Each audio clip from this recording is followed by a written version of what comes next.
안녕하세요, 최영준입니다. 저번 시간에는 고전적 미에 대해서 배웠는데요. 오늘부터는 낭만적 예술작품에 대해서 알아보도록 하겠습니다. 먼저 지금 두 개의 그림이 함께 보여지고 있는데요. 이 두 그림 사이에서 차이가 어떻게 되나요? 그러니까 A는 신고전주의의 다비드라는 작가가 그린 귀부인이고요. 오른쪽에 있는 것은 테오도르 제리코라는 작가가 그린 광인입니다. 일단 주제부터 다르죠. 주제부터 달라서 A는 이성화되어 있는 여성을 그리고 있고요. B는 전혀 이성화하고는 상관없는, 그래서 주름살, 그리고 좌우 대칭이 아닌 눈, 그리고 아주 표독스러운 눈빛을 표현하고 있습니다. 보시면 아시겠지만 A 그림은 표정이 없죠. 그죠? 표정이 없이 아주 차가운 모습이고, B 그림은 아주 강력한 표정을 짓고 있습니다. 뭔가 쏘아보고 있는 것 같은, 뭔가 불특정한 어떤 것에 대한 분노를 표현하는 것 같은 그런 얼굴을 하고 있고요. 그리고 지금 이제 A 그림은 당시에 입었던 복장이 저렇게 생기진 않았었습니다. 그런데 고대 그리스의 조각상에 나오는 어떤 옷들을 느낌을 주기 위해서 지금 저렇게 옷을 배치한 거고요. 또 지금 여성이 A 그림의 경우에 여성이 왼쪽 위에서 오른쪽 아래로 이렇게 사선으로 이렇게 앉아 있죠. 사선으로 앉아 있는데, 그 사선으로 앉아 있는 것이 이렇게 그어져 있으니까 이렇게 그어져 있으니까 이게 그림이 전체적으로 이쪽으로 왼쪽 위에서 오른쪽 아래로 흐르는 것 같은 느낌이 들겠죠. 그 느낌을 상쇄하기 위해서 오른쪽 아래에서 왼쪽 아래로 두 개의 어깨 끈과 무릎에 있는 다른 천들이 되어 있는 겁니다. 그래서 작은 두 개에서는 이쪽으로 흐르고요, 몸 전체는 반대쪽으로 흐르고, 이러면서 지금 두 개가 이렇게 맞추고 있는 거거든요. 균형을 이렇게 맞추고 있는 거죠. 균형을 맞추고 있는 거고, 또 이렇게 그런 섬세한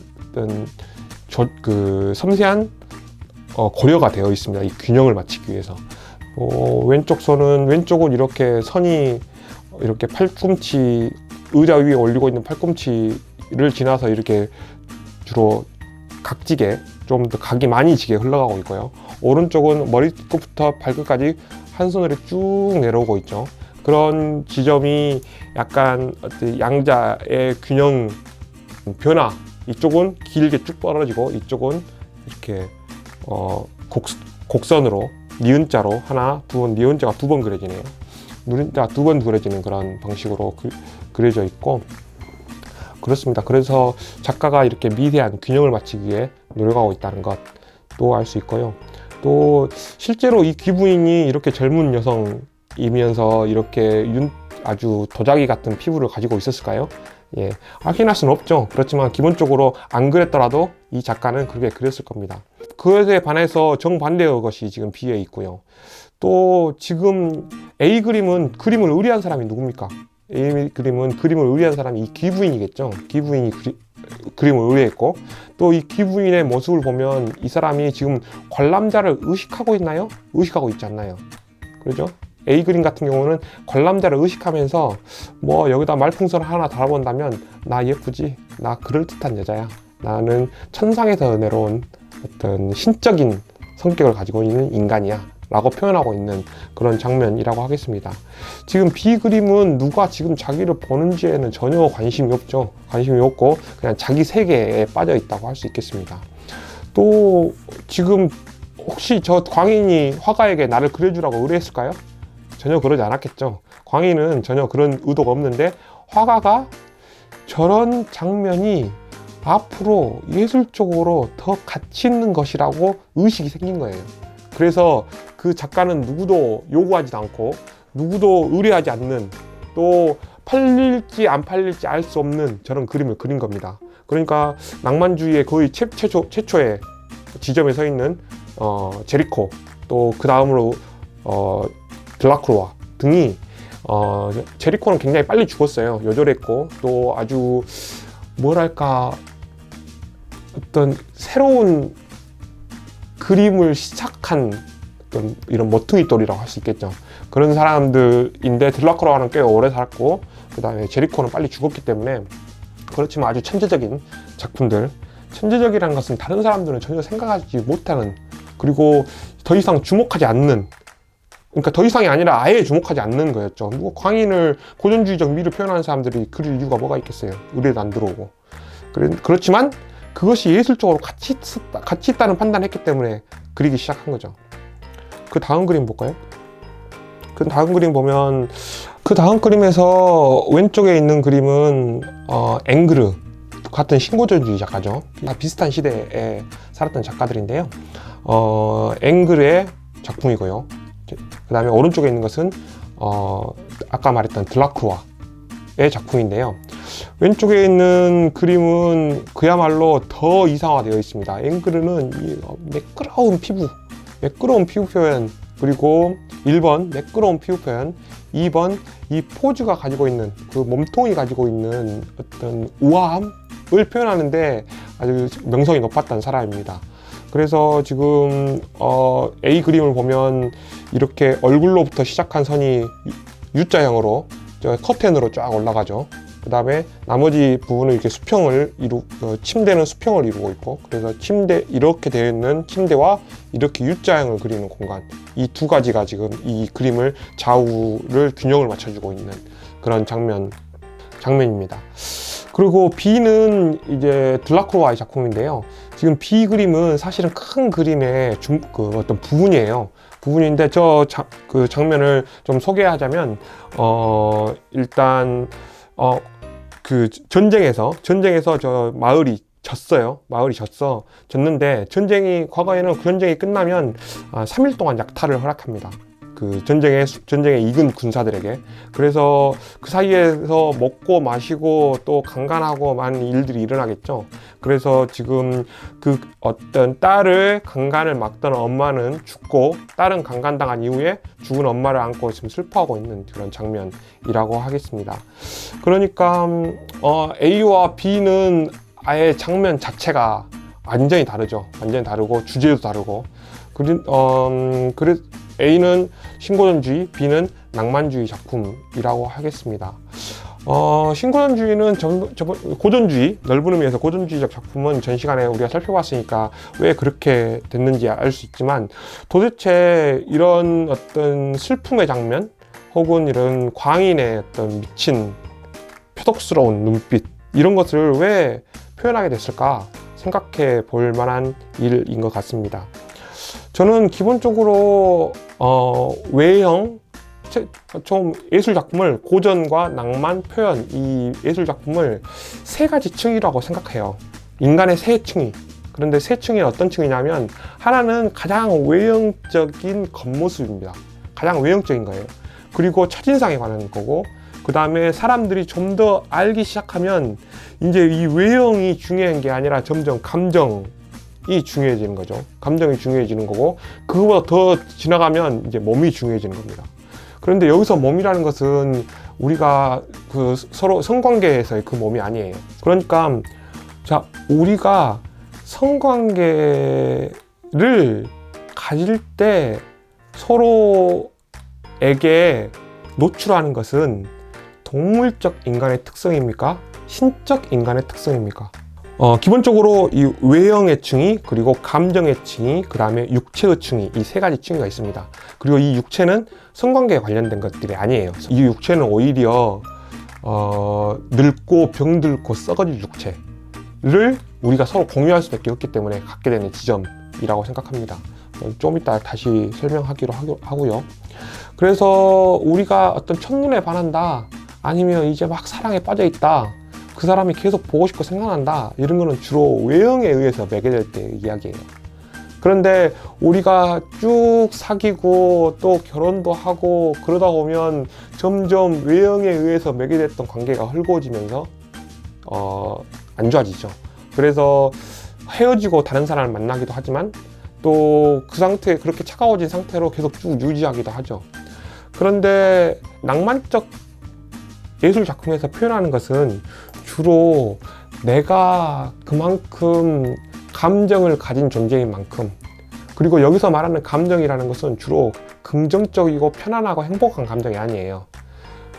분노하고 슬프고 우울한 그런, 인간이기 때문에 늘 결핍되어야 하고 그렇기 때문에 갖게 될 수밖에 없는 우리의 감정을 두 사람이 이제 외모에 의해서 서로 드문드문하는 게 아니라 점점 생활의 공간이 겹치면서 이런저런 사건들을 공유하면서 서로 이렇게 외적으로는 더 소원해지겠죠. 소원해지겠지만 그렇게 서로 슬퍼하고 울 때 우리가 서로 그런 같은 슬플 수밖에 없는 괴로운 존재라는 것이 또 다른 의미에서의 보편성의 칭의가 되는 거예요. 그래서 그런 것을 강력하게 표현하는 게 낭만적 예술 작품이라고 할 수 있겠습니다. 지금 보고 있는 작품은 귀부인, 고전주의가 그린 귀부인과 낭만주의가 그린 고아입니다. 그래서 귀부인은 여전히 이상화된 색채, 이상화된 어떤 피부톤, 그 다음에 복장, 그리고 피부, 그리고 이 포즈들 이렇게 고려된, 그리고 하나 화면에 적절히 중심을 맞춘, 그래서 적절히 고려된 그런 그림들을 또 앵그리가 그린 건데요. 이건 그리고 있고, B는 들라크루아가 그린 고아입니다. 지금 이 그림 저쪽 뒤쪽에 보면 막 십자가들이 있어요. 십자가들이 있는데 이 십자가는 주로 이제 지금 전쟁 속에서 부모가 다 죽고 부모를 이제 땅에 묻어서 장사를 치르고 지금 이 고아가 어떻게 해야 할까, 앞으로 부모도 없이 그런 황망한, 자기의 어떤 보호자도 없는 상황에서 황망하게 하늘을 보고 있는 것입니다. 일단 생존 자체가 힘들겠죠. 생존 자체가 힘들고, 생존한다고 치면 정말 죽은 것보다 더 비참한 삶을 살아야 하는 그런 아이가 지금 이렇게 황망하게 하늘을 보고 있는 그런 장면인데요. 일단 주제도 다르고 표현 방식도 틀립니다. 전혀 지금 B 같은 경우는 이성화하려는 의지가 없고요. 그리고 어떤 균형을 맞추려는 그런 의지도 없죠. 그리고 눈빛, 아까 봤던 그런 눈빛들이 어떤 인간으로서의 어떤 것들을 말해주고 있는 그런 장면이라고 하겠습니다. 이 A 같은 경우는 우리가 보통 미스 코리아 선발대회 가면은 이렇게 거짓 웃음을 지으면서 손만 흔들잖아요. 그리고 크게 웃지 않죠. 크게 웃는 것 자체가 고전적 미를 손상시키는 거거든요. 왜냐하면 감정을 치우치기 때문에. 또 이건 자크 루이 다비드가 그린 나폴레옹이고요. 오른쪽에 있는 것은 들라크루아가 그린 똑같은 주제입니다. 말을 그린 건데요. 이게 고전주의가 그린 말과 낭만주의가 그린 말 전혀 다르죠. 고전주의가 그린 말은 뭔가 나폴레옹의 어떤 프랑스 혁명의 자유평등 박애를 나름대로 대변한다고 하는, 그래서 지금 외세의 침략을 로부터 프랑스 사람들을 보호하고 또 다른 민중들, 여전히 지휘받고 있는 민중에게 자유평등 박애의 가치를 전파하려고 하는 것의 화신처럼 그려놓은 거예요.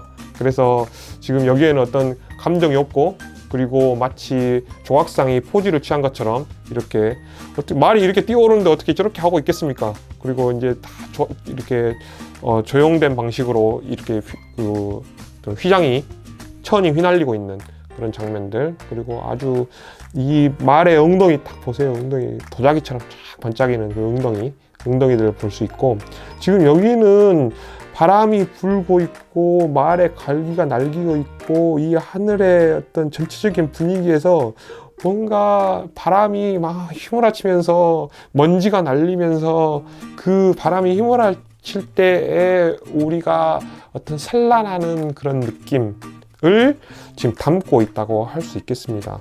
또 지금 나폴레옹 그림에서 쓰인 빨강색과 지금 이 들라크루아가 그린 그림에서의 빨강색을 비교해 보세요. 여기는 완전히 핏빛이죠. 들라크루아가 그린 그림은 이 안장 쪽에 있는 이 천이 아주 빨간색인데요. 지금 이건 같은 빨간색이라도 쫙 톤 다운돼 있고 묵직하게 되어 있고, 기본적으로 고전주의는 형태의 예술이라고 할 수 있어요. 형태를 강조합니다. 색채를 강조하는 게 아니라 형태와 명암을 강조해요. 고전주의는. 그리고 낭만주의는 색채를 강조합니다. 색채. 그래서 지금 나폴레옹 그림은 윤곽선을 따면 딱 따질 수 있겠죠. 그런데 지금 들라크루아의 그림은 윤곽선을 따기가 어려워요. 그러니까 말의 몸통 같은 경우 할 수 있겠죠. 근데 말의 갈기 같은 경우는 어디까지가 말이고 말이 아닌지 모르겠어요. 그러니까 형태, 경계, 명암 이런 게 중요하지 않아요. 낭만주의에서는 오히려 색채와 터치, 분위기 이런 것들이 중요합니다. 지금 이 작품은 낭만주의가 표현하는 군상이 어떻게 다른지를 표현하고 있고요. 그러니까 위에 있는 것은 고전주의, 다비드가 그린 군상이고요. 아래에 있는 것은 들라크루아가 그린 군상입니다. 위에 있는 장면은 이제 두 폴리스에서 전쟁을 하게 됐어요. 두 폴리스는 아주 가까운 마을이어서 서로 교류가 많았습니다. 그리고 서로 시집장가도 가고 뭐 이렇게 서로 교류가 많았어요. 그랬는데 이 두 폴리스에서 마찰이 생겼습니다. 마찰이 생겨서 그 두 폴리스가 전쟁을 막 하려고 하는데 이 사이에서 여자들이 중재를 하고 있는 거죠.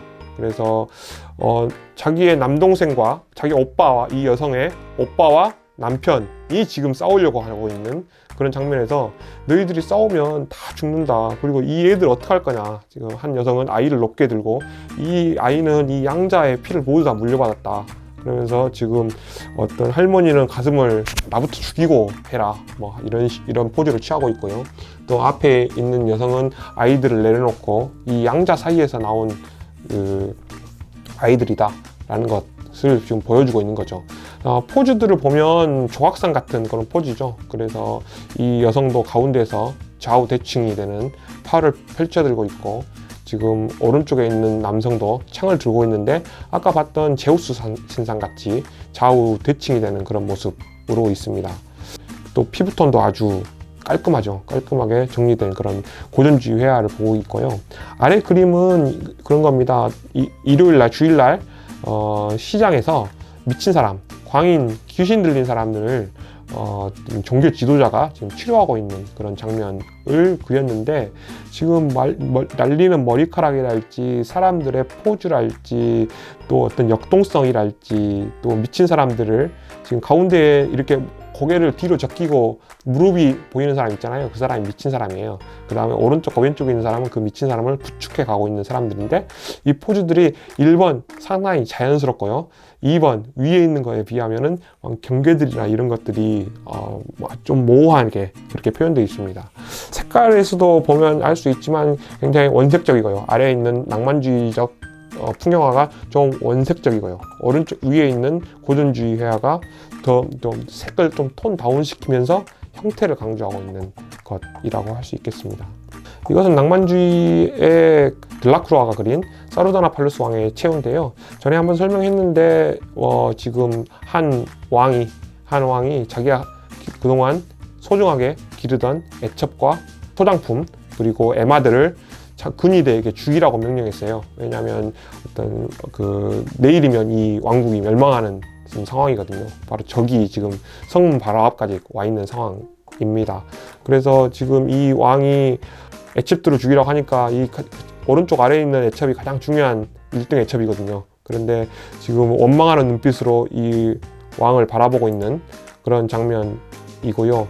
그 다음에 이 피부톤도 역시 근육들, 피부톤, 또 역동성 이런 것들이 고전주의적인 미를 표현하는 데에서 낭만주의로 딱 넘어가고 있는, 그리고 그 문을 활짝 연 들라크루아의 어떤 천지성을 보여주는 작품이라고 하겠습니다.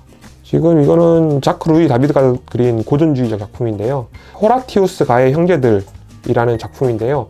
이것도 가까운 폴리스에서 서로 교류하고 있는 두 폴리스가 전쟁을 할 수밖에 없는 상황이 됐어요. 그런데 전쟁을 하면 다 죽으니까 서로 중재를 했습니다. 그래서 가장 용맹한 사람 3사람을 뽑아서 그 3사람이 3대3 결투를 하고 그 전투의 결과로 승리하는 것으로 하자. 그래서 이 분쟁을, 두 폴리스 사이에 생긴 분쟁을 3대3 전투로 해결하려고 하는데, 이 폴리스에서 이 호라티우스 가의 형제들이 가장 용맹하다고 정평이 나 있었어요. 그래서 이 3명의 호라티우스 가의 형제들이 서로 이제 전쟁을 나가기 전에 선언을 하고 있는 장면입니다. 이겨서 살아 돌아오든지 지면 죽겠다, 이런 거죠. 그래서 죽을 때까지 싸우겠다, 이겨서 살아서 돌아오든지 죽을 때까지 싸우든지 하겠다, 이런 맹세를 하고 있는 장면이고요. 가운데에서 칼 3개를 들고 있는 남성은 이 세 형제의 아버지입니다. 그리고 이제 오른쪽에 있는 여성들 있죠. 이 오른쪽에 있는 여성들은 이 여성 중에 일부는 여동생이나 누나고요. 이 세 형제의 일부는 이 세 형제의 부인입니다. 부인과 자녀들입니다. 그래서 이 여성들은 어떤 처지에 처해 있는 거냐 하면, 우리 폴리스가 이기면 남편이나 동생이 죽고요. 우리 폴리스가 지면 또 동시에 남편이나 동생이나 오빠가 죽는 그런 상황에 처해 있는 여성의 슬픔을 그리고 있습니다. 그런데 우리가 낭만주의적 슬픔에 비교하면 전혀 슬픈 것 같지 않죠. 전혀 얼굴을 일그러뜨리지 않아요. 그냥 슬픈 포즈와 약간의 표정을 짓고 있을 뿐입니다. 그런 방식으로 표현되어 있고, 그리고 지금 여기 보면 이 맹세하고 있는 사람이 3명이죠. 그 다음에 칼이 3개죠. 그 다음에 여성도 3명입니다. 그리고 여기 보면 이 아치 있죠. 아치도 3개고, 그 다음에 이 밑에 있는 바닥에 있는 패턴도 3개입니다. 그래서 이런 거를 333 마치고 가운데 이 남성 한 명을 놓으면서 이게 지금 배치를 균형감 있게 하고 있는 것을 알 수 있습니다.